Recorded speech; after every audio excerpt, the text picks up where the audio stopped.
DSA Roundtable. We're back. Has some technical difficulties. Computers, you know how computers do.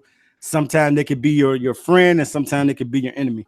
But we're back. We're back with the Roundtable, and we was talking about the ESPN article about them being eighth. The Arsenal, the Detroit Lions Arsenal, being 18th. So Luke G, what did you have? What did you think about that? For me, man, I just look at it and I think that I think the ranking, in my opinion, is where it should be. I feel like I feel like I would rather them not give the Lions too much love. The more they hate them, the more bulletin board material they have Yeah. to go into the season with. So you 18th, that's what they say. Y'all are 18th ranked Arsenal offense. Okay, cool. But in this day and age, the Lions have been ranked what 17th once. Yeah. So at least in terms of rushing, I know that to be the case. So if they want to put us around that 18th mark, cool. Because I think with the rushing attack, we certainly gonna be better. Um, Yeah. but overall, in my opinion, I think we got Uh-huh. some serious weapons, and I think we're gonna have a chance to utilize it. I think Stafford is gonna feel really good about being able to throw it short, medium, Yep. and high. Yeah. I think that's so true, Lou. I think that's gonna our offense is gonna be in full effect this season. I think you're gonna get the Um, best of the Detroit Lions this season. yeah, Right. I won't say that I like it or I can accept it. It's just Yeah. trash. Um, Hmm. on top of all of the weapons that Mike named, from Kenny Galladay to TJ Hawkinson, who I think is going. I'm telling you, I know a lot of people just not buying this tight end stuff, but Yeah. I'm not like blind and being a fan right now. I'm looking at what's really about to happen. TJ Hawkinson is going to end up having 1,000-yard season or something close to it. So, Yeah. and then Jesse James is going to be right there with him the whole time. Well, like I said, and carry on. But with all the weapons and all that fluff and all that brightness and that flash, there's Daryl Bevel and his offense that he knows how to win with. He knows when to call what plays, and he has different formations organized and designed as different things. And like that confusion. So we it's looking like a play action pass, but we gonna play action run. Lions ain't Yeah. never did no play action run before. I ain't No, never heard of no. that. But I ain't so never saw that. all those extra things are just gonna add to it with all of our weapons. I think we're gonna be a top 10. Like I said, I think we like the top 8 offense right now. But a top 10 offense, and I think we're gonna be top 10 in all the offensive categories, so including But rushing. but So J-Mo, don't you Yeah. want them to just keep putting that negative energy out there I mean, because I don't think like I just feel like they lying. It's not necessarily they just dumb. yeah, but I feel like if I'm not we gonna can like find a them being stupid. I don't mind being ranked high in where we should be ranked. I have no problem with that. I never have. yeah, but I feel like if we are Yeah. going to I want the Lions players to feel disrespected. I want every player on the roster that's going to make that 53-man roster to feel disrespected. I want them to feel like they don't have a name. I want them to Yeah. feel like they're the lost child. Nobody's thinking about them. Nobody can care. I want that disrespect because when they get into their bag of tricks, I Hmm. want to see them be like, okay, you doubted me, and I'm still here. Right. We the underdogs. We the doormats of the NFL, baby. I mean, I don't got no problem with that, but I like to keep everything truthful. We not the Mhm. 18th ranked offense or whatever. However they want to gas it Yeah. up, we're not 18th. That's just the if everybody want to put that on their bulletin board, cool. But I don't have a problem having a confident team. I just Micro, don't. It's just false. It's just false. That's all. And Micro, what you got for us, Matthew Micro? Stafford's gonna be going crazy this year. So Okay, with these chat. tight ends. So I don't know if you heard my response, but if you did not, what I believe when it comes to our weapons, I'm going to reiterate what I said. Again, we have a blue chip tight end. Very Yeah. well. He's going to be very good when it comes to the offense.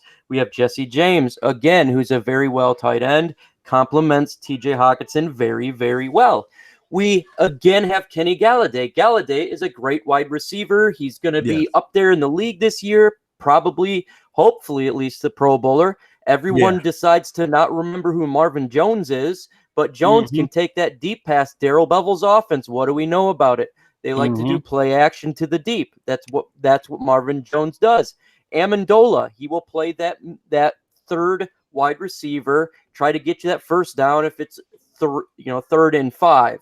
Okay, and then again we have the weapons in Jamal Agnew, Ty Johnson that can do the jet sweeps and all that, this and the other. So when it comes to what Luke said, I do agree with him.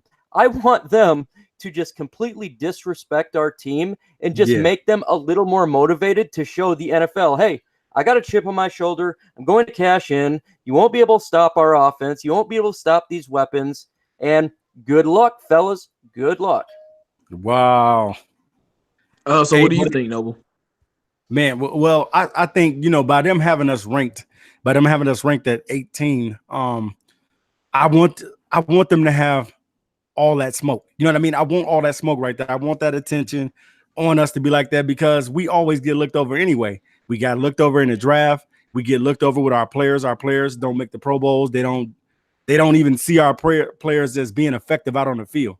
The Detroit Lions do not exist to the NFL. So that underdog mentality and how they're perceiving us and looking at us, I want us to be able to just go out there and prove the naysayers wrong, because it's just the naysayers. That's all it is out there.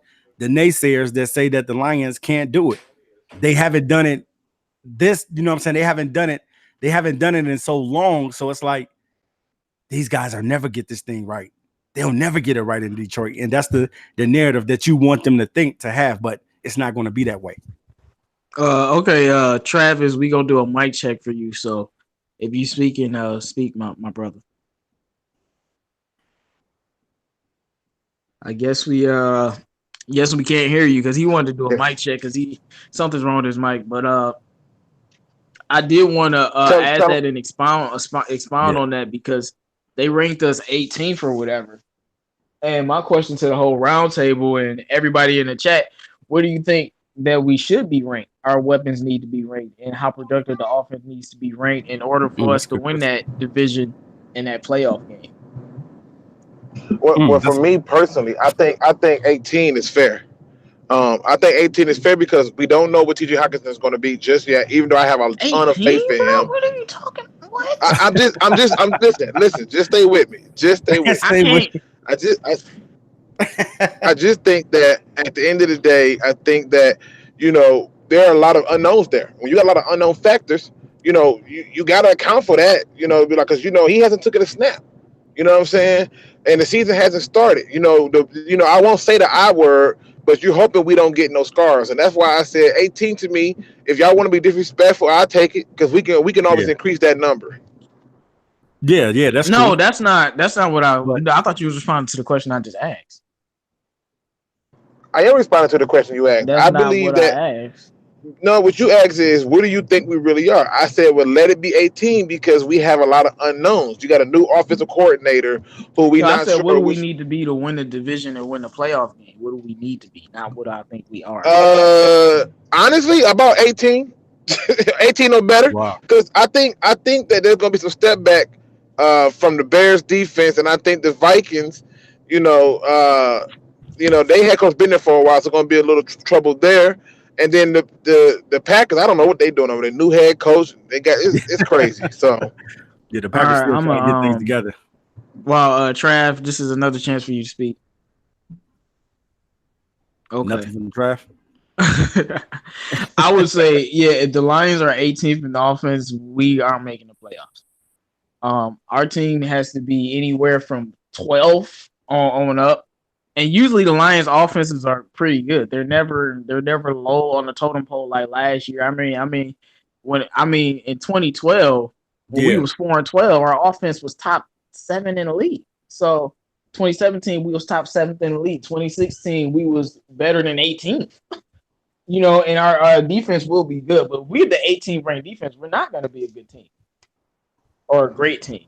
That's a 9-win, 8-win team. I mean, I think you hitting on some good points. I think that being 18 is not the ideal thing. I just think that with them ranking us right now, there's a lot of unknowns. We don't know a lot of things for factual points to have a higher rank. I'm just talking about us though, not what they talking about. I mean, even for me, I would say that given Daryl Bevel's history, I think his first year as an offensive coordinator, they wasn't ranked really high in offense. That's but they was with Russell efficient. Wilson though. No, I'm talking about when he had Brett Favre with the Vikings. That's still an old Brett Favre. Yeah, when he had Brett Favre with the Vikings, they wasn't ranked really high, but they was efficient. Anybody will They tell had you a good Brett run. Favre, They had a good run. Yeah, I game, can't see Right. us being 18th, man. That's Matthew Stafford. Like the way he goes, we gonna throw the ball. We'll be higher than that, and we need to be higher than that. We 18th. We're not winning the league. I see us anywhere between 1 and 12. Right, well, I said 1 and 12. Yeah, like we need somewhere in that range. Yeah, and another factor again is we had KFC. Going from KFC to Daryl Bevel, and with KFC, he had the 7th ranked offense, and he had a 12th ranked offense. So KFC had the offense looking better besides last year, of course. Well, last year was the first time that the offense was legit, like not good. It's been a long time since we ranked 20th in offense. It's been a long time. Yeah. Mic check. What? Mic check. You hear, Trav? Yeah, I'm here, man. You guys can hear? Yeah, we can hear you. All right, I'm back. Whoa, I'm like, whoa, mic check. Man. Microphone checker. Man. Technology, man. Hey, you was about to make me bring out that DAS effects, man. All right. But yeah. Yeah. So I want to expand on what JMO said. I do believe, just also like Noble Sports, that you can go from 1 to 12. Again, we went from KFC to Daryl Bevel. That is the equivalent of building a snowman out of rain. Seriously, it's such a big difference. Like, where are you getting sand from? Like, this is you doing already, man. A snowman out of rain. I ain't never heard that before ever. Man, that snowman gonna melt, man. It's so real. Wow, so make sure true, you though. guys like the video if you haven't already. Go ahead, Mike. Yeah. It's so true, though. I mean, KFC was so bad, and now we got far more talent on the offense, and we have a legit offensive coordinator. Literally, it's just that alone should go up a couple spots instantly. Just removing KFC and adding Daryl Bevel plus the weapons. Man, I think this offense, the weapons around Stafford, literally, sky is the limit. Literally. Hey, anybody want to read that chat that George Morgan just said? Right now, I'm actually not sure how we are that high. Is Marvin healthy? Is Kerryon going to stay healthy? What is up with Matthews back? Are these tight ends this good? Kenny is solid. Prove it. Okay, those are some good questions. Stafford with the 2012 roster was 7th in offense. Okay. Ooh, yeah. Okay. Let's be 100 about it. Like I said, Stafford being lower than 15th in offense doesn't happen. Like, he's always been above either 15th or better. So it's just natural to me for me to think with Kerryon Johnson instead of the 32nd ranked rushing attack. I'm not 100% sure that Kerryon's going to be 100% healthy throughout the whole season, but I'll tell you one thing. We won't be 22nd in rushing again or whatever we were, or 32nd in rushing like we were with Amir Abdullah. We got Kerryon, we got CJ, guys like Ty, Zach Zenner. We're going to be a better running football team. So obviously I think our offense will be better, and I think that's going to help our offense. Marvin Jones only had one little year when he was hurt. Otherwise, he's always been healthy. Kenny G, did you forget about the veteran old Danny Amendola, old Mr. Reliable? Don't forget about him. He's there for a reason.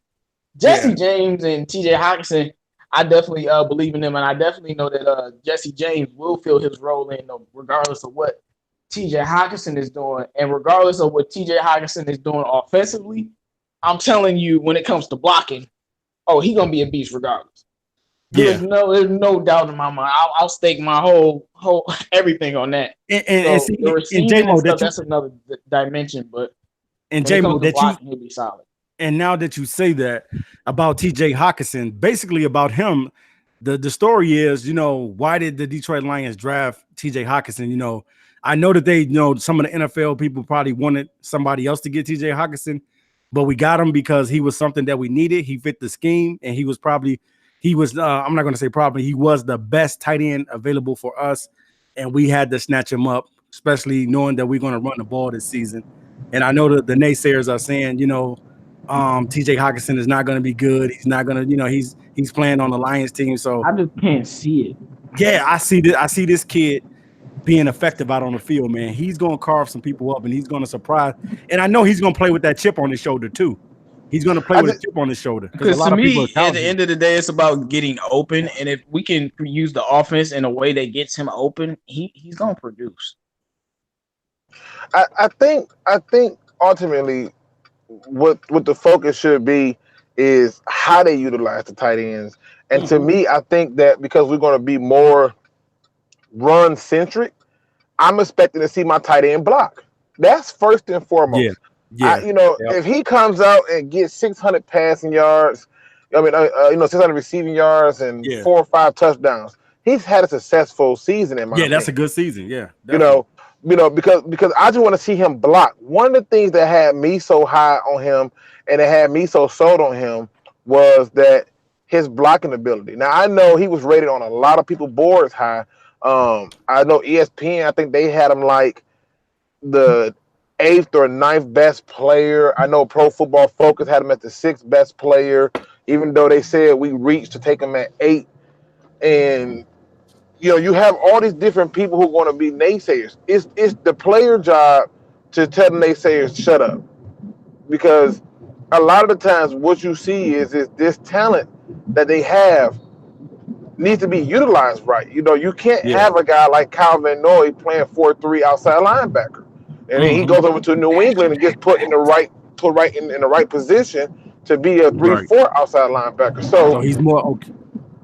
Yeah. Now I do want to just kind of go off topic for a minute, because in our last, or the first stream before it got canceled, a question was asked of us by Dr. Dirks. And he says, I'm a Lions fan, but may I ask a general question? Why are you Lions fans? What makes you come back every year and cheer for the Lions? Go ahead. What makes me a Lions fan is, one, I've always been a fan of football, but I remember first and foremost seeing a lot of my favorite players like Benny Blaze, Barry Sanders, Herman Moore, Corey Sludge. I mean, there were people that I saw who were doing things at a level that I appreciated. Plus, what's better than having a team that has your name on it? Now, hey, hold on. What brings me back every year, once I got really into the football, I started playing it. I became really good at it. What brings me back every year is the fact that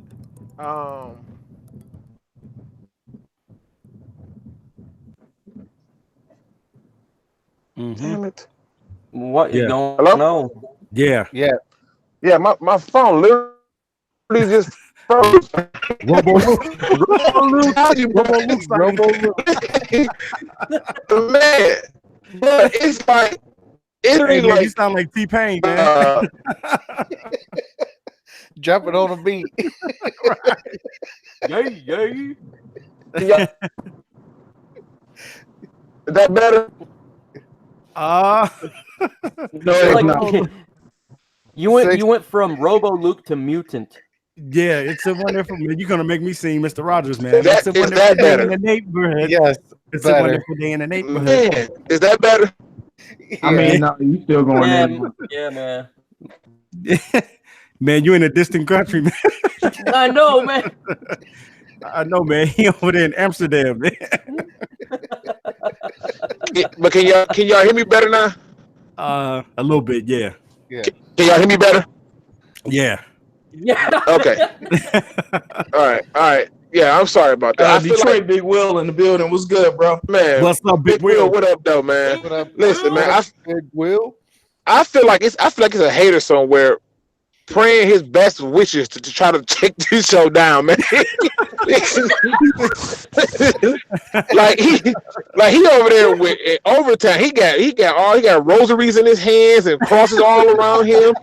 Jesus, shut them down. They too good. Shut them down. They just too good. They got holy water in his hand, Lou. Yeah, listen, he don't pray to every god there is. He making up gods. He got a voodoo dolls and God of Game of Thrones. Shut them down. Shut them down now. The Martin Lawrence Jesus. Shut him down. I mean, he's like. I mean, look. Somebody tell you wrong. Right. First they get TA. TA come back. He good. Then get Trav.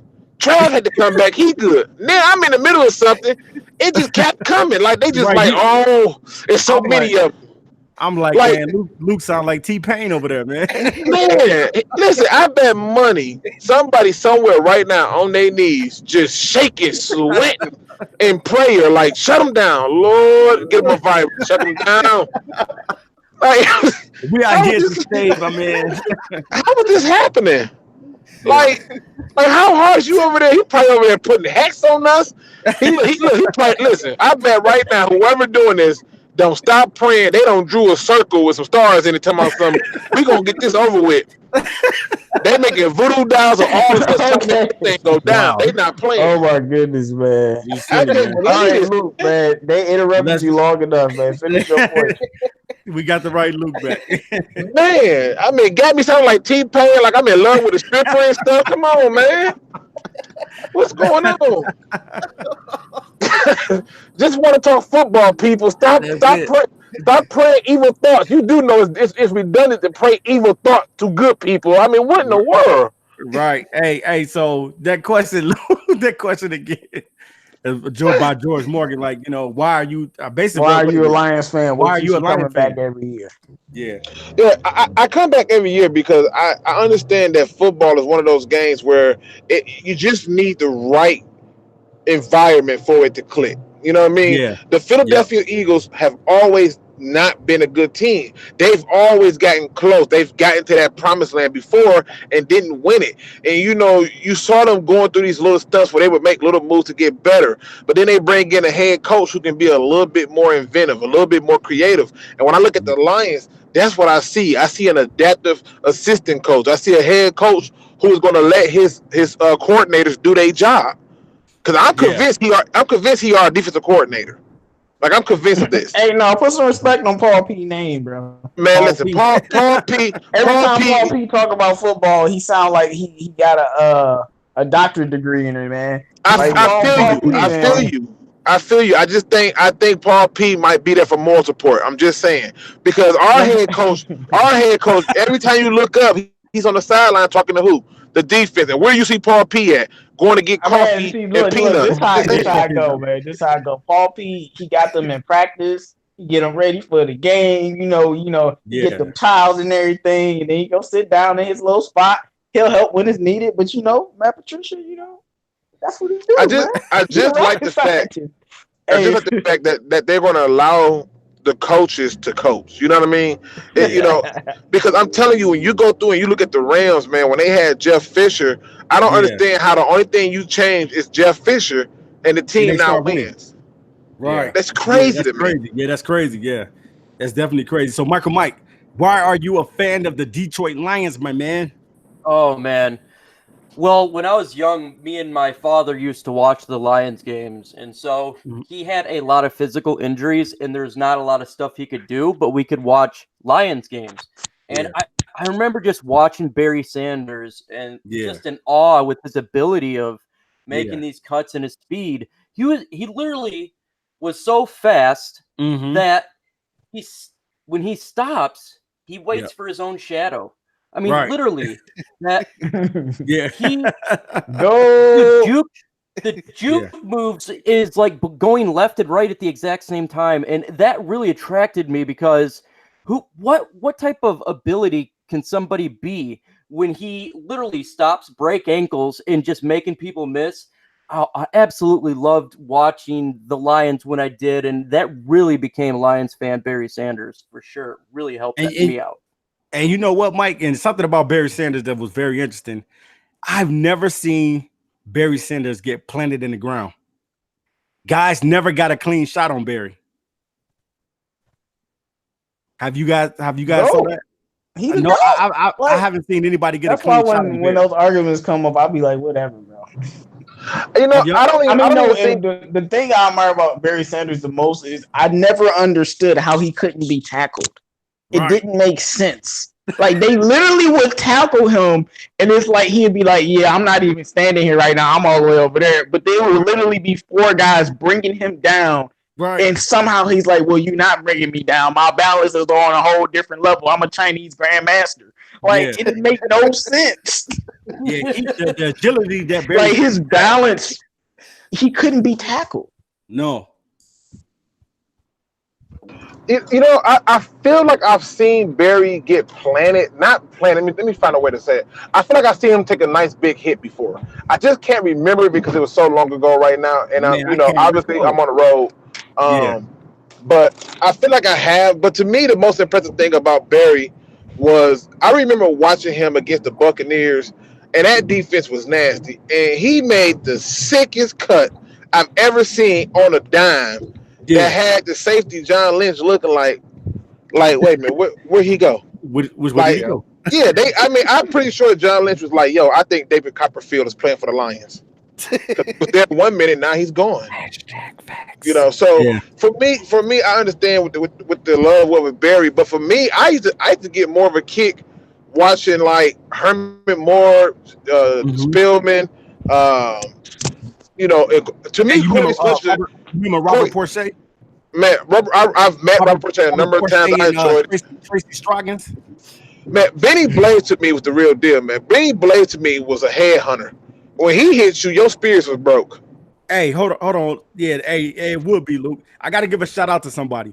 Got to give a shout out to Ron Rice. I used to play with him in the flag football league, and dude was a beast. He was a beast, man.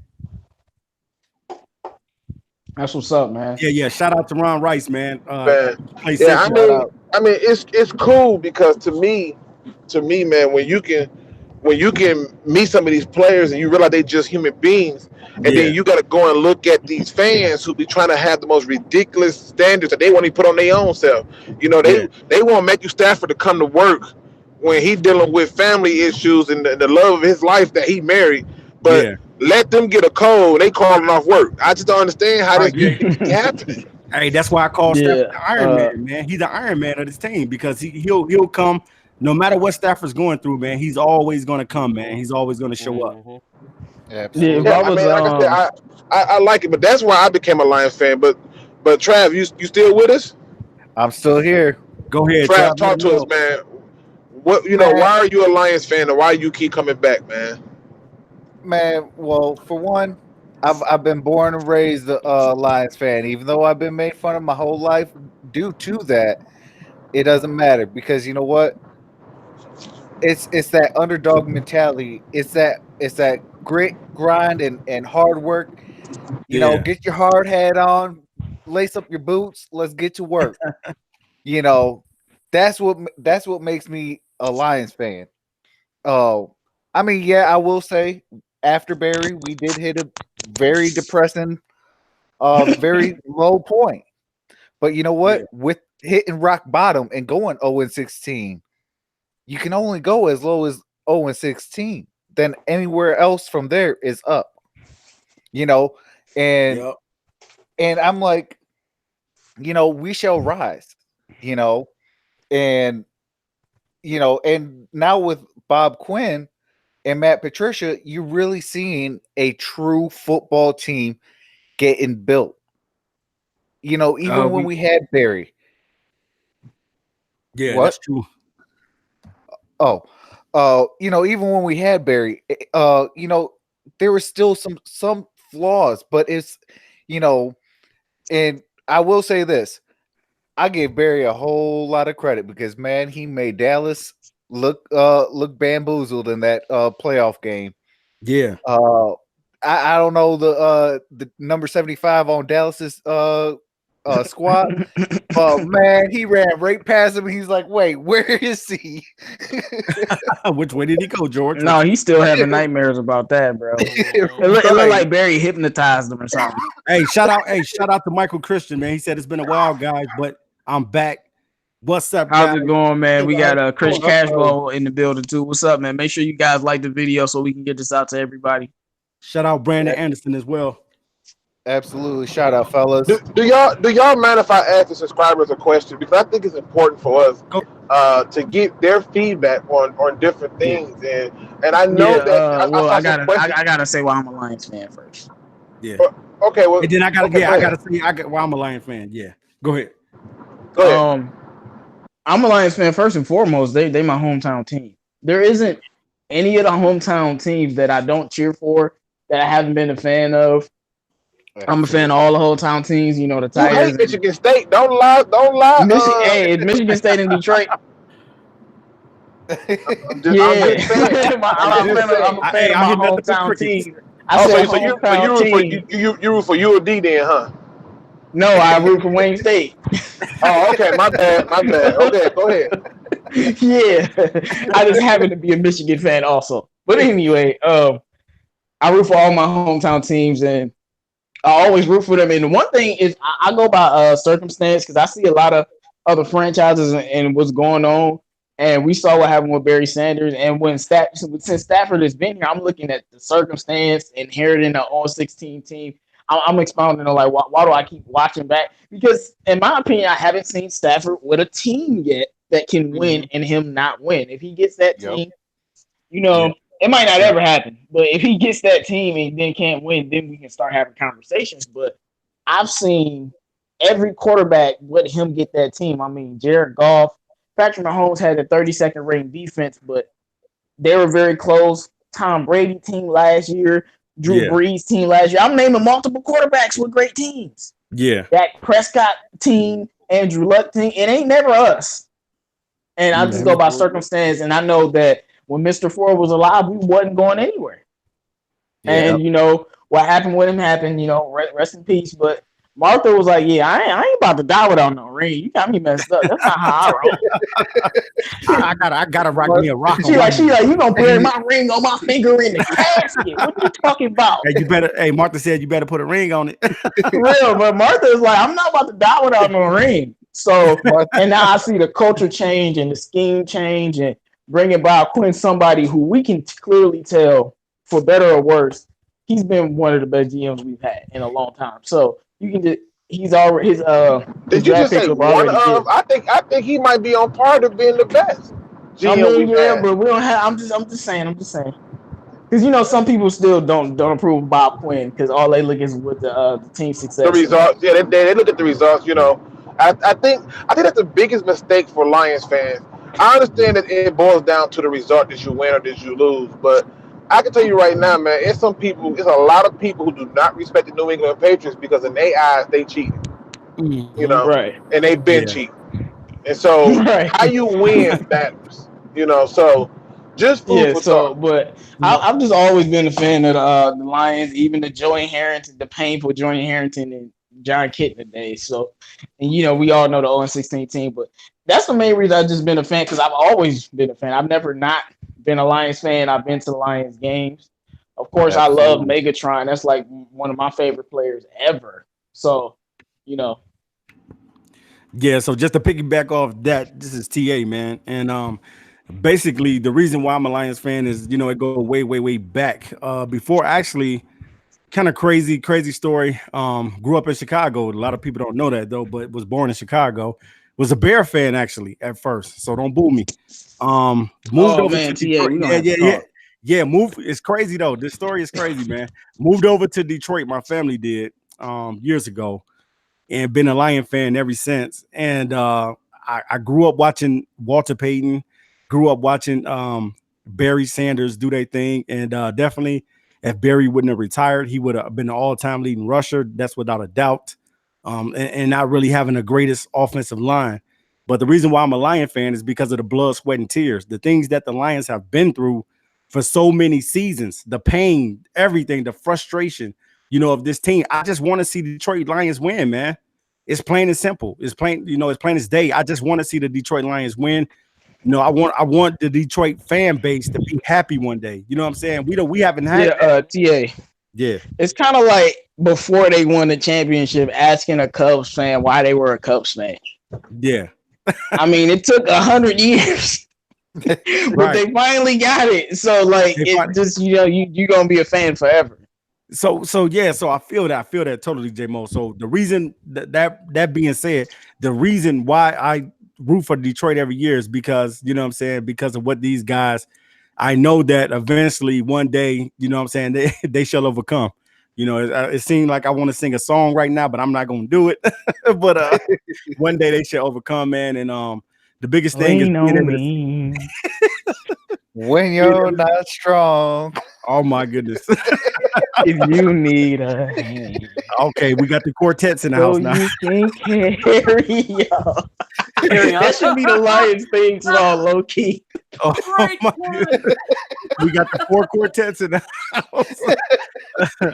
Hey, but yeah, that's the reason why, guys. I love Detroit, man. I'm from Detroit, and definitely, man. I love everything that Detroit is doing. And we just want to see them win, man. I know everybody that's listening to us right now.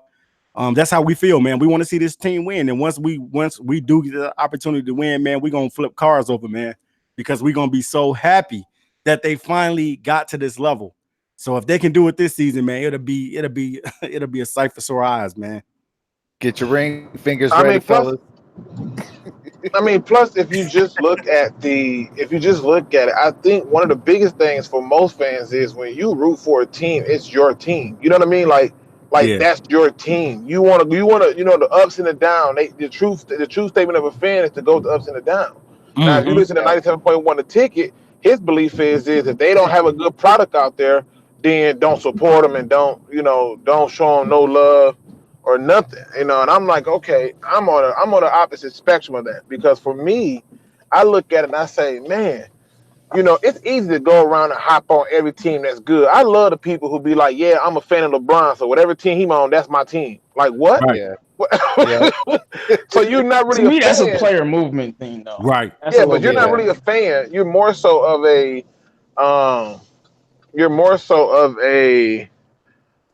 You're a bandwagon fan. I want consistency. You know what I'm saying? Mm-hmm. So, that's how I know you're a fan, when you're consistent. Whoa. Hey, MicroMike, did you get a chance to say why you was a fan?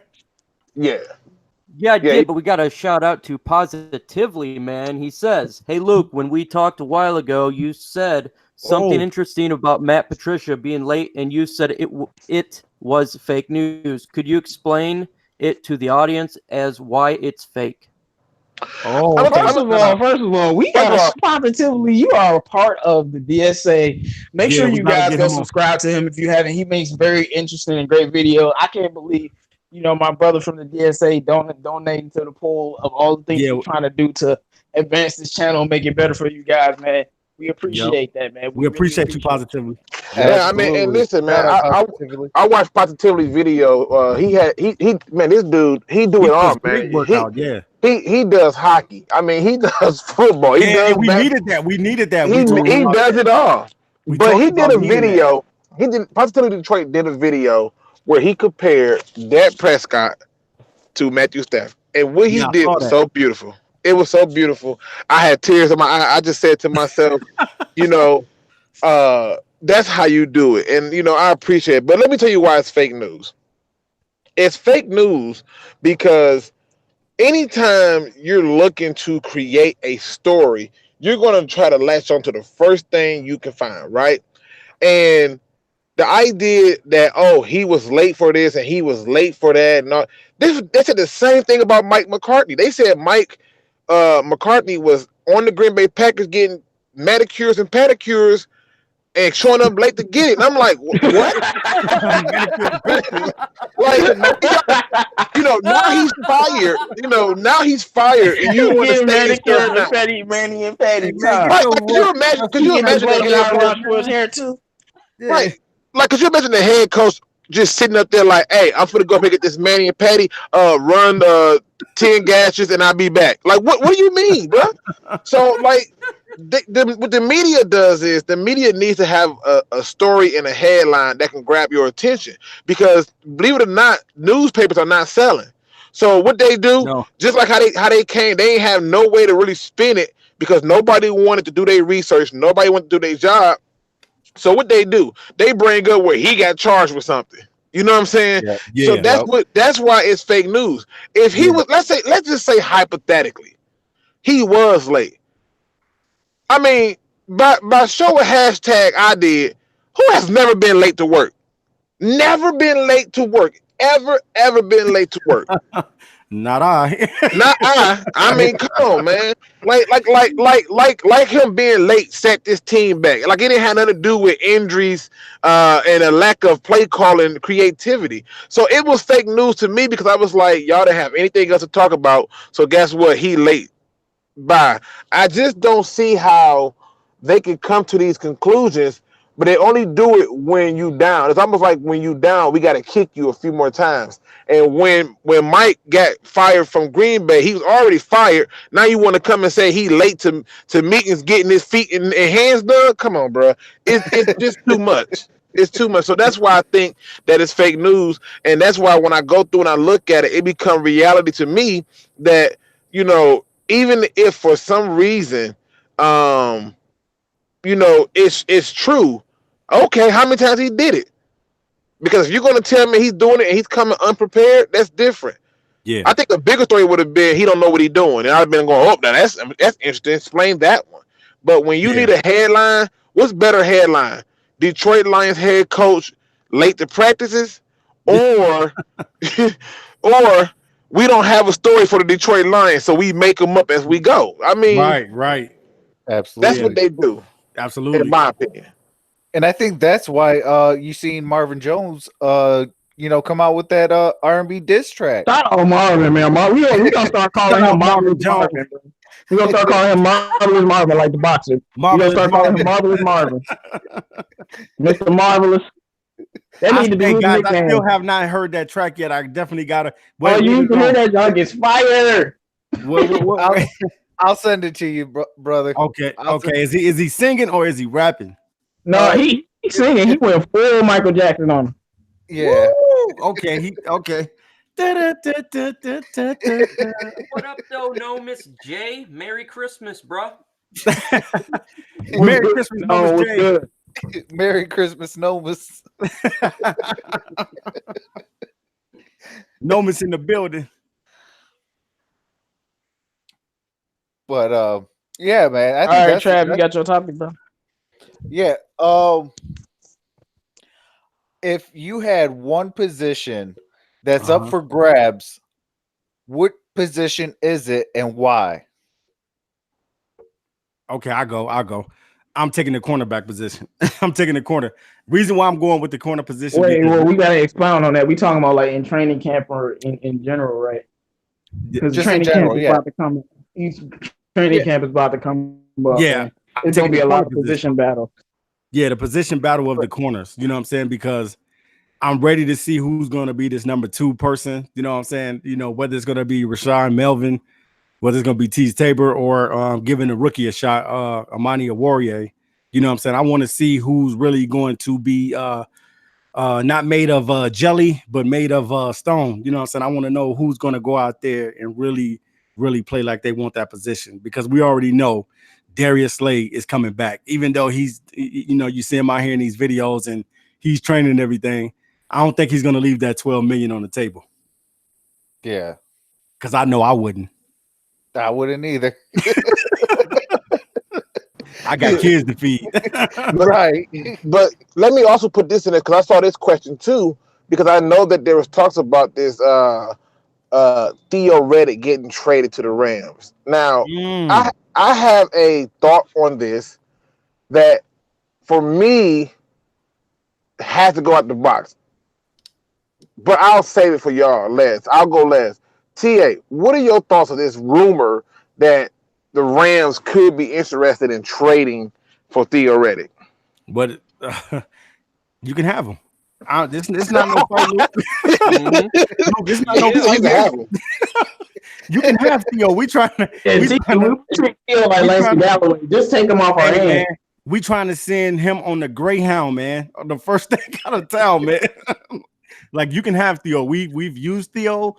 We can't use Theo anymore because he's a Wow. one trick Wow. pony. We need ponies that can do a lot of different things. And, Oh, Jack. and don't you come back no more. Like, get out of here. Get off my team. Yeah, shout out to Right. Theo though, man. No hate, no pun intended. We'll to trade Theo. you for a 7th rounder. I don't care. Man, for a Snickers bar, Theo. Like, for real. I'm hungry. I man. mean, I hope it's true. I hope the rumor is 100% true. Yeah, I wanted to Get be him off true the team. because we need to go in a different direction. When they see Theo out on the field, they're going to think, "Oh, he's coming out to catch." They're already thinking that because they know what Theo does. Everybody in the league know what Theo Riddick brings to the table. But absolutely. back to the question that Trav posed about the positional groups. I don't know, but you said the cornerbacks, right? Yeah, Yeah, I definitely think that's gonna be interesting. But I'm gonna go another area on the defense, and I'm gonna go with the linebackers because Ooh. we have Jared Davis, we have Devon Kennard, but it's still 2 linebacker spots for available. grabs. You got Malik, you got Trey Lamar, you got Jelani Tavai, you got Christian Jones. Then you still have Austin Bryant that can rotate in that spot on the outside. Yeah, And Jalen Reeves-Maven is still on the team somehow. So he's there. somebody gonna hit the roll. And I'm wondering, is Jared Davis going to get that middle linebacker spot? Is that his Mhm. spot? Or will Yeah. they try to give it to the rookie Tavai? They might not. Wow, Will they Devin could- yeah, Kennard they could stay where move- he's at? Or will they move him? They could move Davis to the outside. They could, but he's been playing middle linebacker so far. Yeah, And they've had Jelani Tavai on the outside. So where would Jelani Tavai be? Hopefully Christian Jones isn't on the team. And will Malik or Trey Lamar will they step up? J-Mo, you want Christian Jones out of here? Yeah, he's trash to me. Hey, J-Mo, I second that. be careful about saying people trash, man. Man, I don't care, man. Be I careful, know man. my eyes tell me. You I know, don't need you know, no sight to tell me what my eyes tell You me. know, you say somebody trash, and you gonna get PFF grades, man. I don't care. He's garbage. He tried. Like every time somebody getting cooked on the team, I see your jersey Oh, you number. giving it Like, to me? Wow, you see his jersey number. yeah, he always running after somebody because he's slow. But I mean, he didn't have a worse year last year. But I thought, what was that other guy we had? I thought he was better than him. The guy with the dreads that father died during father the died. 49ers game. Oh, Eli Harrell. Yeah, I thought Eli Harrell was much better than him. Yeah, So- he did come in and look pretty decent.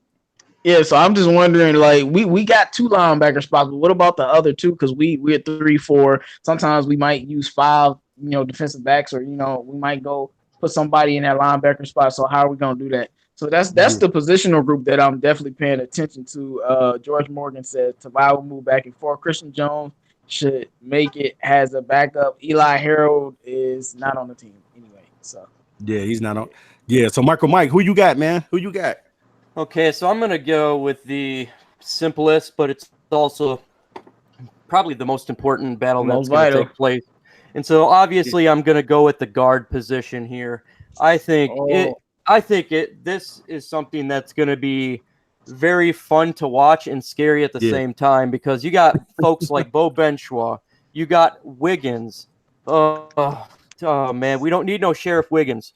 We need to get into don't nobody last name with Wiggins. Hey, you can see Theo and him to the Rams. Like we'll get you away for free. We'll get you away for another player. We can get rid of Ridiculous and put him on a team. If we could trade him seriously for a 7th round pick and get rid of the cap that's on there. Not the upstairs. Yeah, I would do the same thing, Mike. What up? Go ahead. Okay, so the offensive line, again, who is going to take the guard spot? Is it going to be Wiggins? Is it going to be Bo Benshaw? Could it be a Pope? Could it be Terrell Crosby, who is one of my favorites to win the job? Yeah. This is very concerning, because to me, if you have a bad offensive line or the chemistry don't work, or no one really shows out and we don't get a Dahl in there and we end up having Wiggins, man, that's going to hurt us this season. Hopefully, also, we could pick someone up on the waiver wire when they start releasing players. But that's my most concerning position. Still do have that Ode Ayabushi guy. I'm not forgetting that guy. They like him, and he played good last year when they asked him to fill in for people. Yeah. Okay. And you know, the Patriots be having them no-name guys that we ain't never heard of blocking for Tom Brady. Yeah, but I've had my fair share of watching Bushi. I've watched him on Seattle. I've watched him. You watched him in college? Nah, man, I ain't get that far. But I mean, the little bit. I mean, watching him on Seattle, I watched him when he was here with the Lions the first time. He's somebody that's gonna get an opportunity because he has enough athleticism to pull and stuff like that. But outside of that, man, you know, he just okay. Missed me with that, huh? Yeah, I mean, I think he's better than Kenny Wiggins. To answer the question, I'm more focused on the left tackle position because Taylor Decker had a very rough time. He was rough. It was rough for him. And we thought that Taylor was gonna come back from that injury and do well. Barbecue chicken over there, man. Yeah, it was rough for Taylor Decker, but I think to me, watching Taylor Decker is one position I want to look at, and then the other one that is really going to jump out to me that I'm intrigued to see is how well Frank Ragnow is doing in this center, because I've been calling for this when we first drafted him. I'm like, no, don't put him at guard, just put him at center because I think he's better there. So those two spots are what I'm going to be putting my most attention on because I'm just tired of the quarterback getting planted into the field. And we got new turf. J-Mo seen it firsthand. We can't be having number 9 stamped on the field for no reason. Right. Hey, that new turf felt like heaven, man. It felt like I was walking on air. Hey, shout out to J-Mo for those shots, man. Make sure if you haven't seen the video that I did on the Lions new turf, make sure you go to 313 J-Mo and check that out, man. Hey, did that turf smell new in there, man? It did, man. It was so fresh, bro. It was dope. Okay. Oh, man, that's awesome, man. Like you could literally go to sleep on that turf and be knocked out. Just bring me a futon, huh? A futon is a couple snacks. You don't need one. It's water grass. I'm telling you, water. Like you can literally just get you a pillow and lay right on the turf and go to sleep. No, man, I need a futon, man. I need a futon. No, I'm telling you, it's that comfortable. Oh, he says that comfortable. But obviously, I think the possibility is Tyrell Crosby is the left guard, and maybe we move Taylor Decker left tackle. Tyler Crosby is the left tackle, and we move Taylor Decker to guard, and then we just have Glasgow on the right with Rick Wagner. I would rather try that experiment than have Kenny Wiggins or Abushi or even Joe Dahl at the left guard. I don't know if Taylor Decker can be a guard, but let's see what happens. Yeah. And I want Tyrell Crosby at left tackle because he was good. We replaced him at left tackle at times secretly throughout the season last year. Yeah, because I know in that Panthers game where Zach Zenner was running down everybody's throat, he was making blocks and he was protecting Stafford. So Taylor Decker could lose that spot, but we kept him on the roster for a reason, though. Yeah, we did. I think what it is for me is when I hear names like Joe Dow, Abushi, Tavon Wilson, Christian. Let me see who else out there. Christian John. like I'm just tired of the mediocrity in those areas. It really boils down to me with simple questions when I'm looking at things. Can we upgrade that position? Like if you were to go and say, right now, free agency, can you upgrade the quarterback position? You're probably going to say no. But can I upgrade from Joe Dow? Yes, I believe I can. Mm-hmm. And what about Obuchi? Yes, I believe I can. Tavon Wilson? Yes, I believe I can. Christian Jones? Yes, I believe I can. And it's one of them things that I look at, and it's funny to me because I decided to go back and I looked and I'm like, yo, I saw something that said that Trey Lamar ran a 5.1. I'm like, we judging like Khalil Hodge for running slow, but I'm like, man, we need to get people who got that hungry dog in them. That's what Yeah. made the 2004 Pistons special. They had that dog in them. They was hungry. They went for no play, and that's what made them the dog. I just don't want the mediocrity no more. I'm looking for Yeah. people who was coming to play, who was coming to win, who was coming to establish something new. And the biggest thing that I'm looking for is for them to start to do that. Like when you talked about the theoretic being a one-trick pony, I'm tired of that. Mhm. I'm tired Yeah, of I that. am too. Yeah, I'm tired of it too. Yeah. You know, I want to Yeah. be able. I want to put a running back in that's going to fluster you Yeah. like the good teams do. I remember when Marshall Faulk used to come in, you didn't know Ooh. if he was catching the ball, running or blocking. Either way, it was bad for you though. And when Right. LaDainian Anyway. Thomason came in, you didn't know if he was running, catching, or what. It was Right. frustrating. All you knew, Luke. Hey, Luke. All you knew you was gonna get that work. That's all you knew. Right. Whether And he was that's catching what or I'm running. saying. Like, didn't nobody on defense walk up to the San Diego Chargers and go, "Oh, if LaDainian Thomason, it's a pass." Nobody said that. Hey, you remember another running back that was pretty good that nobody hardly mentioned this guy anymore, but he was really good in his present time.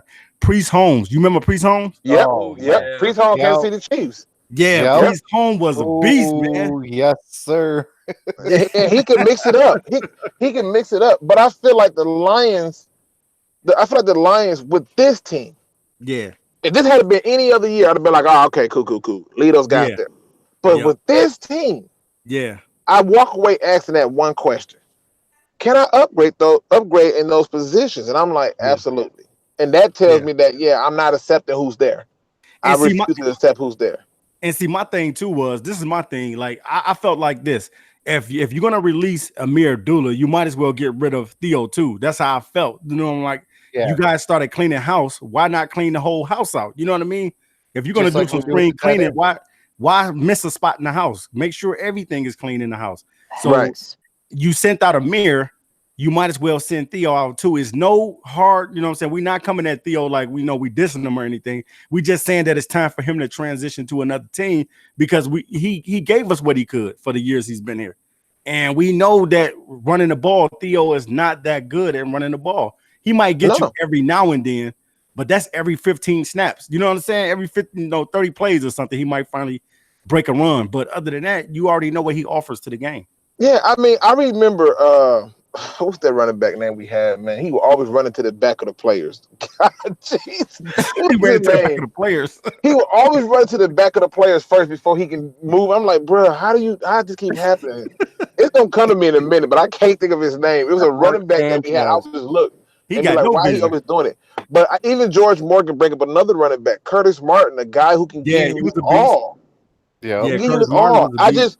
I just Hey. think we're at that point where the Detroit Lions are growing and going in the right direction. And part of that is you can't have all 53 guys just straight monsters. But what you also can't have is a number of guys who has had mediocre careers. You Yeah, just can't have it. yeah, And when you look at them, you don't even feel like they're gonna help your team. Like most players, when you look at me, like to kind of take it to basketball, like let's just say hypothetically, we was going to get the AI in his prime. We would have felt like this was about to be the greatest thing ever since the wheel. yeah. But when you go out and they sign some of these people, and you like, what did he do? What? I Yeah. mean, why is he a free agent? Mhm. And those little things to me is what I look at, and I just say, man, I'm tired of that mediocrity. Like I wanna start to look at those things. Like I respect the old Bucci I respected Joe Dow, but I've seen enough to know that Mhm. it's just talk. They got to make a story, and I'm being honest. I don't want to hear about you beating up on your own teammates. Let me see what you Right. do when somebody come in that's not on your roster, but need to make their roster, and now they giving you that work. Yeah. Hey, so yeah, I guess Trox, what you think about that as well, man? You know what? I am gonna go outside the box and I'm gonna say safety. Safety. Yes, the position that Glover Quinn left. Wow. And Okay. the reason why I say that is because you could put everybody's boy oh man, I just drew a blank. Mm-hmm. Tracy Walker. Yeah. You know, you could put him there. You know, but then you went out and drafted another safety in Will Harris. Yes, Will Harris. You know, what says that, you know, it's a guarantee that Tracy Walker is going to start. You know, that can't battle for that spot. I think it will be one of the most ones to watch. So, oh, wow. So you're saying that Tracy is not a guarantee, a lock-in for Tracy Walker to have that position? I don't, you know. I mean, oh, sorry. I mean, I like Tracy Walker. Yeah. I like him a lot. But it's kind of going with, like Luke G said, like, I want guys that are there that's hungry. Yeah. You know, I don't want guys, you know, like how, you know, Slade's who do you think can take your spot? Yeah, who? Because I don't see nobody really taking Tracy Walker's spot. Only person I could see would be Will Harris, and I don't know if he's ready. He's not ready. Yeah, I don't think he's ready at all. I don't. I don't think he's ready, but I mean, but he could prove us wrong. I don't know. Absolutely, that's the one position that I could see. You know, like, I don't think it will happen, but it could happen. You know, it's kind of like one of them ones that if it can go wrong, if it could go wrong, it would go wrong. It's kind of like one of that kind of saying, but you know, I definitely think that that safety spot, something about that spot just intrigues me. Like, it's important. Intrigue me is the third safety in the roster, not the second. I mean, I put it this way. Like, I know a lot of people want to say they like to talk about Matthew Stafford and that interception that hit that pick six. But I'm like, if you see how far away Eddie Jackson was from that play, I'm a quarterback. I think I can make that pass too. What he did was just a phenomenal play. And we act like too often that we forget that defensive people play too. They get paid to be on the field. You know. James Willis said something very unusual, but I'm gonna say it anyway. I think Galladay is the second coming of Randy Moss. All I'm gonna say is I hope you're right. Yeah, I hope so, man. That's the only thing I can say to that. But that's a Hall of Famer. I understand what he's talking about. He's not going to like that. He don't have that freakish Randy Moss speed, but what he has is he has the ability to catch just about anything. The one pass that he dropped, it stuck with me so hard because I was like, yo, you had it. And that was the pass before Stafford threw the interception to the defender in the Bears game where Michael Roberts ran the wrong route. But he dropped that touchdown pass just before that. And I'm like, bruh.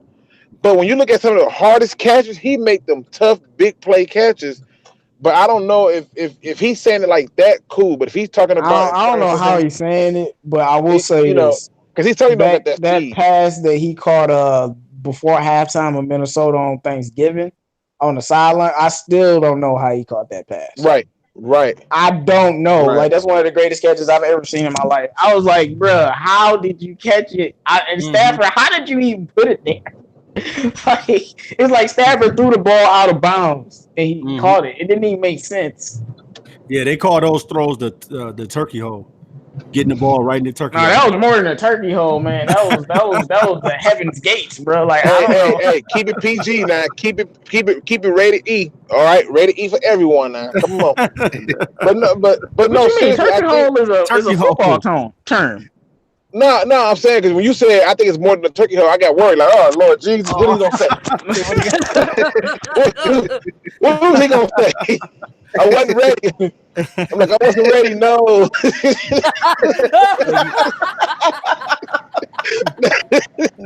You know, I'm like, you know, so he said it's more than a turkey hole. I'm like, hey man, it's a lot of holes, but let's keep it to the one we're talking about now. It's a turkey hole. Leave it alone now. Hey Luke, leave it alone. Walk away. Luke. Yeah, he had me worried. The big take in the building. Stay away from them girl like the video if you Luke. haven't already, man. Stay away from them girl analogies, Luke. Hey, listen, man. Hey, you know I had one. I had to talk to myself like, hey, be careful. Be careful. Shoot. You Yeah, know, but like I said, man. I don't know what he's meaning by that. Maybe you want to expound on comparing him to Randy Moss, but No, I mean he's pretty in good though. terms But of that big catch, I don't know. He makes some big catches. Even that one Yeah, where he laid out for it against the Panthers. oh yeah, That's my a goodness, huge that Oh, was that was catch. sick. sick. yeah. You see Kenny. Yeah. What I do see from Kenny Galladay though, guys, I see Kenny Galladay putting his body out on the line, doing something that a lot of receivers don't do.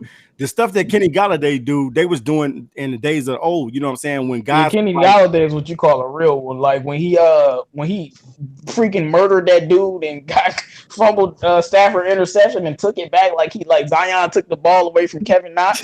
I was like, yeah, okay, bro, that's how you feel. Like, I ain't never seen a Lions receiver do when that. I see Yeah. when I see Kenny Galladay, it's like Like he murdered basically that dude and took the ball out of his hands like he was a little kid. right. When I'm looking at Kenny Galladay, some of these catches that Galladay is making, he's putting his body out on the line. A lot of guys don't do that anymore. You know what I'm saying? They won't stretch out and make the diving catch. You know what I'm saying? Because He You trying know to it's like to funny. get pretty, to You know it's funny because the Arizona game. yeah, Micro Mike makes these videos, man, and a lot of times I gotta be honest. If it wasn't for Micro Mike's videos, I'd be forgetting some of this stuff that they be doing. I'm yeah, gonna tell you what I mean by that. I be watching this little hype videos and he be showing the yeah, stuff, and I see a pass, and I'm like, wait a minute, did that like even yeah, his Stafford video? I'm like, yep. Every time I see that play with Stafford truck somebody, I'm like, yeah, we don't even talk about that no more. yeah, yeah. You Stafford, know, Yep. No, I love that sidearm throw to Theo Riddick, before Oh, Mahomes yeah, even that got was in the sick. league, but we ain't gonna talk about I'm, that. I'm I'm just saying. I mean, but when you just look at the kind of catches Kenny Galladay make, they're always contested, and he's like you said, he's bodying them. He's literally just saying like, "I'm gonna lay out for it. I'll work out the pain later." But here's the question: I guarantee you this: if he was for some reason traded, Lions fans would be going nuts. If he go Mm-hmm. unre-signed, Lions fans would be going nuts, and they'll be talking about some SOL. You okay, know, guys, we got to talk about it. Hold on, before you do that, Luke. We got to talk about a player that nobody's been talking about on the Lions, and we got to figure out if this guy's on a bubble this season. And I want to hear from MicroMike. What do he think about this player? What do you think about Miles Killebrew? I knew you was gonna say that, man. I think Because Miles we ain't talked about him Killebrew. enough. I think Miles Killebrew does not have a place in this team. Again, he's too small for what they're looking at linebacker. We have too much talent when it comes to safety. I think if he did make the team, he has to really outperform on special teams. But there's just so much talent when it comes to the linebacker position that we have that's better than he is. And when it comes to secondary, we're so full when it comes to safeties that I don't see him having a spot on this roster. I think Killebrew will be let go before the 53. He does not stay with the Lions. Maybe he goes somewhere else. But I think his days in Detroit are completely numbered. Wow. So what do you think about Miles Killebrew, Luke? I think he's definitely on the bubble, but Yeah. I think his bubble is not. I think his bubble is bigger than people may think, because he did take a lot of snaps on special teams last year. Uh-huh. I mean a lot, like 78% of them, Yeah. and He get a lot of work on special teams. and then they move him around as a linebacker and all this other stuff. So when you have that kind of stuff going on, it gives me a little hope, but. He's certainly on that chopping block, and I'm not going to disagree with Mike and the idea that he may not even get to the 53-man roster cuts because they're going to have people who got to do their job. Yeah, because a couple of years ago when we drafted Miles Killebrew, he was supposed to be one of the safeties. Remember that? When they drafted him, they was like, man, I remember the draft reports on him saying how hard Miles Killebrew can hit and things of that nature. We was like, yes, we're going to have a guy back there that can hit. But eventually he turned not to get that safety position. Somebody else in. You end up letting Quandre Diggs come out of his slot corner position or whatever, and he ends up eventually being a starter at safety instead of Miles Killebrew.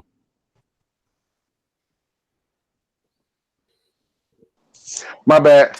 Yeah, Instead of Miles Killebrew. I think he's on the bubble, and I don't think there's no hope for him. I think he I don't see him making this team. I just don't. I think other people can do what he does, and they can contribute on offense or defense or whatever it may be. Yeah. And I think that's gonna play in like he's just a special teamer right now. And I feel like it's gonna be some guys that can play special teams and come in on the defensive sub package. So Mhm. I don't think he's gonna make the team. I think his time here is done, and New England will probably get him and turn him into a star. Yep, he'll go right over and be a safety for them and Yep. end up being Don't remember I said that. Remember I said that. That's true because they normally pick up them or Dallas or pick up our Or players now that- the Raiders. Yeah, the Raiders Yeah. now. Yeah, the Raiders Yeah, the been Raiders now. really. So yeah, Troxel. So what do you think about Miles Killebrew? You know, I've been on record before that saying that I think he's done. But you know, I'm gonna give him a shot. This training camp. No, because I think No, Luke I'm does laughing at a bring. comment. My fault, man. Oh. I think Luke does bring up a good point. You know, when a person takes a lot of snaps on special teams, Yeah. you know, if you stop and look at like a Don Carey, Don Carey was, you know, he was a staple on that special teams unit. You know, so you know, like when you had to go on special teams and you know, and he's rushing at you. Right. But I mean, it took time for him to get amazing at special teams, you know. And I think that well, hey, some people are late bloomers. hey, that's crazy. George Morgan said. No, I gotta read this comment. Go ahead. He said Miles Killebrew was right on the Barbie, right next to the spare ribs. Oh man, no man. He said in the hamburger patties. Shout out to Boo. He said he on the Barbie. That's crazy, bro. Oh hey, my check goodness. this out, though. George Morgan said if Melvin Drew said Mike he on the Killebrew don't deserve no airtime. No. Well, we just got to talk about him because he's on the roster still. Okay, Killebrew. George Morgan said if Killebrew could gain 25 pounds, he might take Jones' spot. 4 pounds are in. I don't see it, but all right, man. So I said from day one he should be a linebacker, but we see how that goes. But yeah, they might have him in the rotation or something, being a hybrid. Right, MicroMike, man.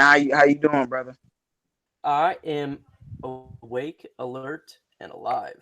Okay, I did want to bring up PFF. They put out their offensive line rankings, and coming into this season, like right before the preseason, I guess we are currently ranked 15th. And I have two things for that. One, do you think we are the 15th ranked offensive line? And two, just like the question earlier, where do you think our offensive line has to be ranked in order for us to win that division title and win that playoff game? What does our offensive line have to be? Can I answer that question first? Do you think we rank at 15th based on what they said? Because you know, can I answer that question first? Yeah, go ahead, Luke. Here's my response to us being the 15th ranked offensive line.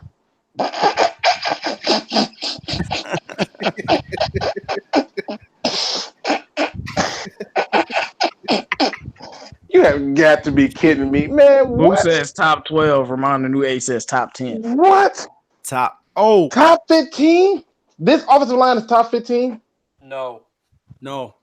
Man, stop. No. I don't know. We gotta see first. Man, listen. There you go. Telling me no.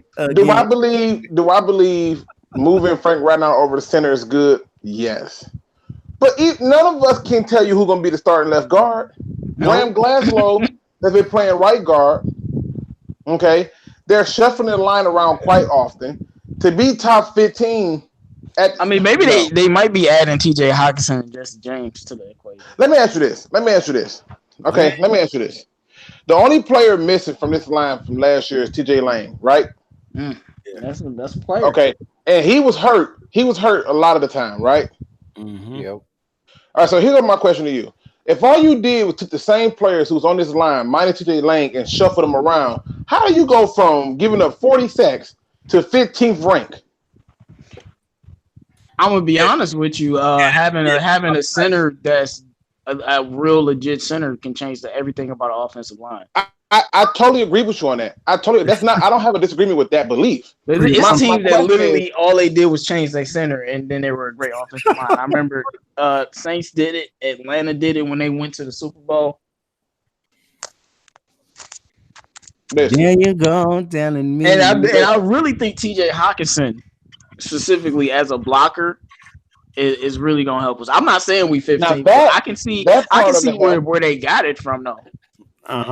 I'm saying, but that part of it helps. But to tell me we're the 15th best offense, and they gave up 41 sacks on Matthew Stafford. Listen, I cannot take. I just can't take PFF serious. I can't. You just don't know. Like if you're telling me that the play that they have been given inside information of what the play was and who assignments is what, I could take it more serious. But that's not what's happening. We're the 15th best offensive line. They trying to be funny. And then we mess around and get the quarterback hit a number of times, and people gonna be going crazy. I don't even want the Lions to think that they get the 15th best. We got I don't want them to believe that. Low-key, I don't know what they think right now. I feel like they got a lot of confidence. They only got Bo Benshaw and the other guy. They ain't do nothing. They didn't get nobody else. Nope. I mean, did you see Boo's comment though? You see Boo's comment? Well, what Boo say? He said Wiggins is a stunt double for O lineman. He's a matador. Literally. Oh man. Yeah, I already told every Lions fan, and I'll say it one more time if I have to. If Kenny Wiggins is starting at left guard, flush the season. And I just want to say for all my Lions fans and all my original, I know most of y'all not my original subscribers from a while back. When the season started, I was like, as long as Nevin Lawson on this team, we gonna be trash. Y'all saw what happened with that. All I'm saying, Kenny Wiggins started left guard. We 7-9, bro. I wouldn't go that far. Joking. I wouldn't go that far, but I would tell you this much. I would tell you this much. It's a joke. I wouldn't go that far, but I would say it like this. To think that we're 15th is ridiculous. I hope that we end up being 15th. All right, I don't think nowhere near. What you think about this, man? I'm in a wait and see approach with that. I swear I thought you wasn't about to say nothing. PFF is a joke. I was about to move on the mic so quick. No, because the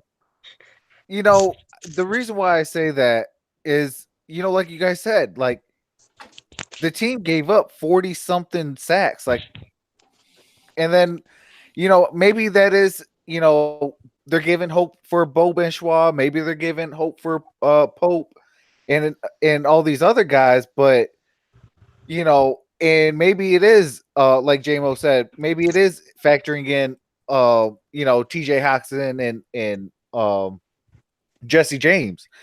I have to see it first because we can hype a position up, it could be the worst position. People could dog the position, it could be one of the best positions. One thing though. Yeah. PFF loves Frank Ragnow. When I say, I mean they've been on his for a couple years. They love Frank Ragnow. Yeah. And moving him to center, they drooling all over it. So I do want to put that out there. They love Frank Ragnow.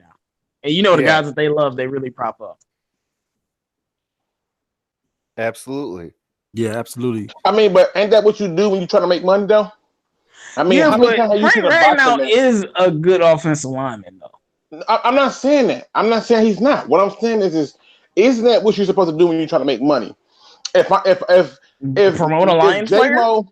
If J-Mo and Luke G gonna have a boxing match and it's getting promoted to be like this is gonna be the greatest boxing match ever. That's how you make money. PFF gotta hype up guys that they praised in college because guess what? They look worse at it.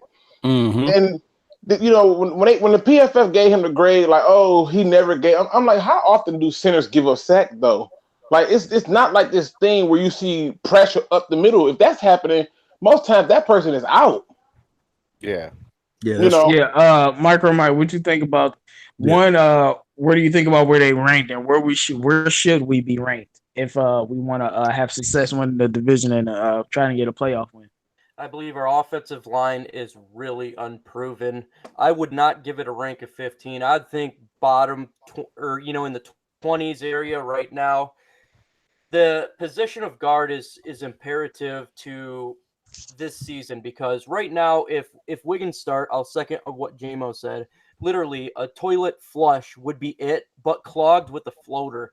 It would be terrible. It would be terrible for the team, because we need a real offensive line to keep Matthew Stafford upright. We need an offensive line to get the running game going. I think it's unproven right now. I think bottom 20s is where will we be at. If Wiggins start, it could be a lot worse. I mean, it's probably the position that's so important to this team when it comes to the guard. And right now, we have guards that would not be starters on other teams, and we have no idea who the left guard is. So where should we be at if we want to be about successful this year? Where should we be ranked? I said in 20s. I'm gonna say it one more time. Where should we be ranked if we want to be successful this year? Oh, to be successful, I think 15 in midway. I think it'd be okay if we can get a top 15 offensive line. I mean, it's a lot better than what we got last year. We also have a different offensive coordinator, so maybe his line schemes will be a little bit different, and that could help stop some sort of rushes, what the defense can do. We also do have tight ends that can help out the offensive line. So I think for us to be successful, 1 through 15 would be fine. 15 is probably where I'd rank them. Yeah. All right, TA. Let's see. Positively said just the top half of the league should be good enough. So what do you think about this, TA? What I think about it? Well, it's basically like this, you know what I'm saying? If they got them ranked there, I definitely gonna have them ranked a little bit lower. You know, you can't get Matthew Stafford out there running for his life every single game, taking 41 sacks on the season, also having a broken back, which is not good. And you don't want to have back-to-back seasons like that with your star quarterback going down like that and still trying to play. You know, that just shows the toughness of Matthew Stafford. Even though his guys is getting him killed back there, he still is a resemblance of a Iron Man. And I just think that realistically, the Lions would be probably, until they can correct that and not get those many sacks, I think 20-something, somewhere near, is probably realistic until they come out and start winning and start hitting people in the mouth with this offensive line. If they be better, if Taylor Decker is better, if Graham is better, if the other guys that'll be rotating, Crosby, all of these guys that's be coming in, if they better, then I think that that the offensive line would fair ranking for them would be anywhere between 1 and 15, somewhere in there is where you want them to truly be at. But right now, I'm going to have to say definitely they would be in the 20s. I would say the ranking, I would say if I'm being extremely generous, I would put us at 20th. But I mean, what other quarterback got sacked 17 times in 2 weeks? No other quarterback. So for in my opinion, we should be 32nd. I mean, he got sacked 41 times. Yeah, that's a lot of times, man, on your 41 back. times. Not saying how many times he got knocked down and pressured. Exactly. And I mean, the dude was playing with a broken back and still getting sacked. What are we really talking about? Right. Crazy Exactly. Man. For y'all dumb fan base, got him out there playing for y'all. Who? I'm gonna go on a tangent, man. This dude playing with a broken back, still getting sacked, bro. Like, come on. Anyway, yeah, I would say 20 if I'm being generous. Okay. But I think the higher, obviously this is a rhetorical, but the higher our offensive line in the rank, the better we would do. But I would say we need to be like 13, a little bit above 15 for like 14, just a little bit of upper echelon of offensive lines. Looking at our division with the defensive lines of the Bears and the Vikings, we're going to have to be a really solid offensive line if we want to win those divisional games on the road. Obviously at home too, but especially the games on the road, our offensive and defensive lines and our defense going to have to be able to show up for that. So show up for the team. So, I mean, like I said, PFF, they so up and down with me because sometimes they make sense and then other times they don't make any sense at all. But they think we have the 15th ranked offensive line. This is news to us. because 17 times in 2 weeks, and then the next week after that he got sacked 4 more times. But I leave out the 4th week just so I can be polite. But it's all good. So Because remember, the next game was against the Seahawks, and the Seahawks was sacking Stafford too. Like, did we forget? yeah, it was getting to him too. Yeah, that's why. Dude got sacked 20 times in 3 weeks, and the man is still playing for y'all trash franchise. But it's cool. It's cool. So, Trox, what you think about that, man? No, I already asked him. You already asked Trox? Okay. Melvin Drew says, guys, we got to run better and not be obvious in past situations. Well, I was just talking about the play action run earlier. Like actually doing the play action, but it's not a pass, but it's a run with Kerryon Johnson. And I definitely think that would be very effective, actually. Mm-hmm. And which we already know that this offense is going to be a balanced attack. They're not going to just run heavy. They're going to try to balance this thing out. And rightfully so, that's what you want them to do. You want it to be balanced where teams always guessing what we're going to do, especially when you got 2 tight ends that this can probably be pretty good out there, Jesse James and Hawkinson. I just think that we just need to be balanced. So I do want to say, for the record, my only saving grace really, and I said this early in a different aspect, but it is TJ. Because I feel like the one thing that I can 100% trust him on is blocking.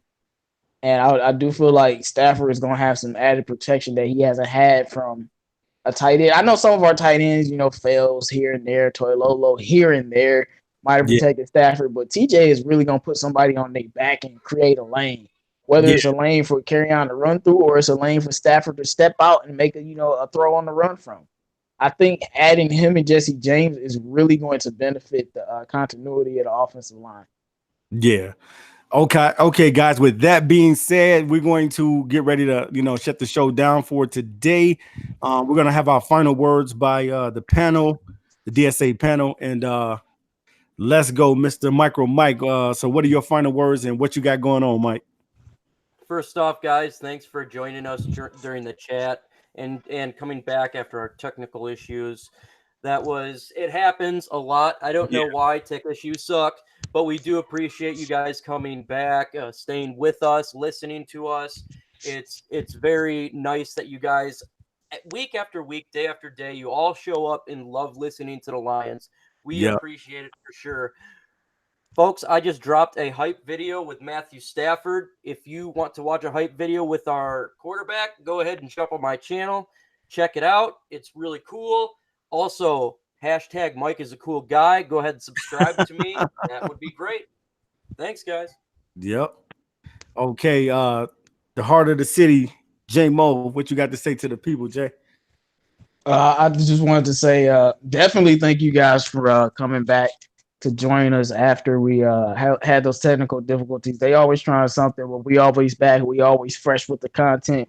We always true to the people in the city. And you guys can start sending us questions, just random questions that you might want us to answer on the show. That would be very, very, very interesting to answer some of you guys' questions on the show, to talk about other things besides the topics that we already have. It'd be fun to interact with you guys that way. I did drop a very, very early, just a training camp talk video and I dwell on some other things. So make sure, if you guys haven't watched that video, make sure you guys watch that on the 313 JMO's channel. And that's it, guys. Oh, I have to say, I'm going to say this every show now. Shout out to Kerryon Johnson and shout out to Marvin Jones. We need you. Y'all the real MVPs. Yeah, shout out to Kerryon and shout out to Marvin Jones. Next up, Mr. Researcher, the mad scientist. Troxel, what you got for the people, man?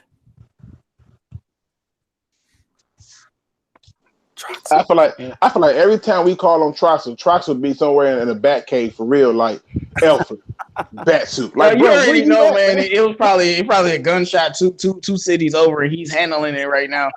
He's saving people, I guess he said his mic went out. I guess you can go. Oh my God, man! Listen, they stay trying to keep us down. I'm telling you what it is, man. T Grizzly said it best. They praying for our downfall. I'm telling you, they over there right now shaking bones, trying to get us down. Yeah. Yeah, they pray. But with that being said, let me go ahead and close it out, man. I'm sure Travis will want to tell y'all, hey, thank y'all for supporting Center Court. Thank y'all for supporting the DSA and the Roundtable and all the members of the DSA.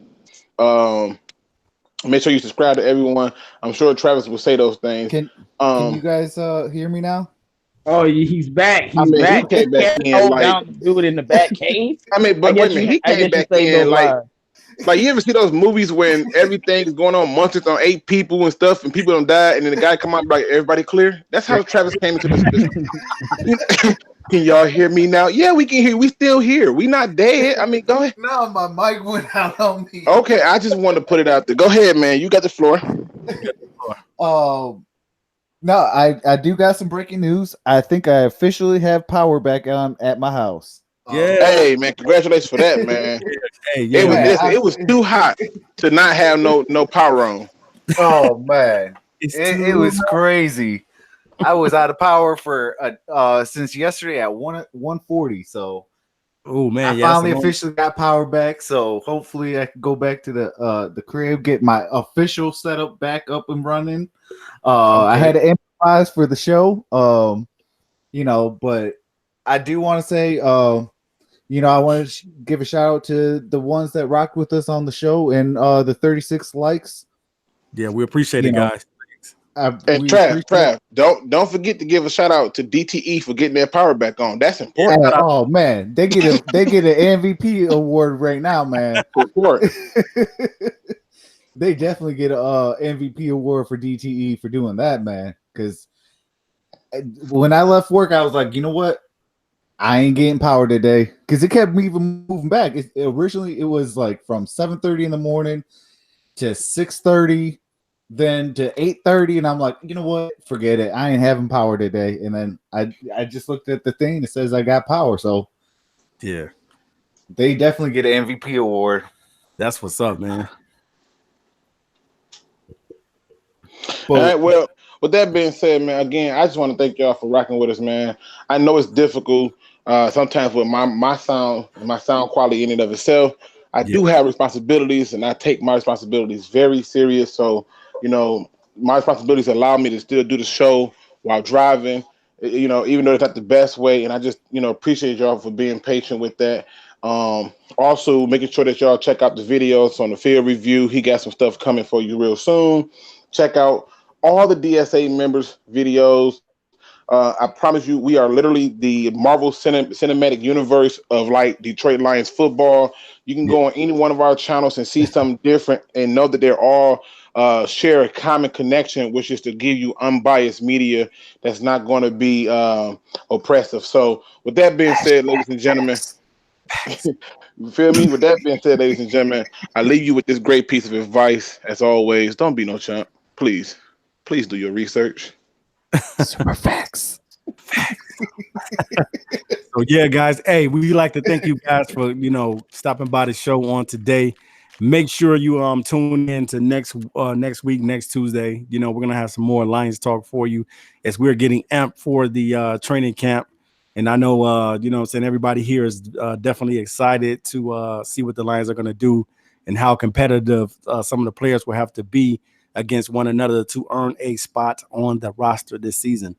So with that being said, you know what we like to say to you. You know what your boy TA like to say to you in these words. Good morning, good evening, and good night. #facts.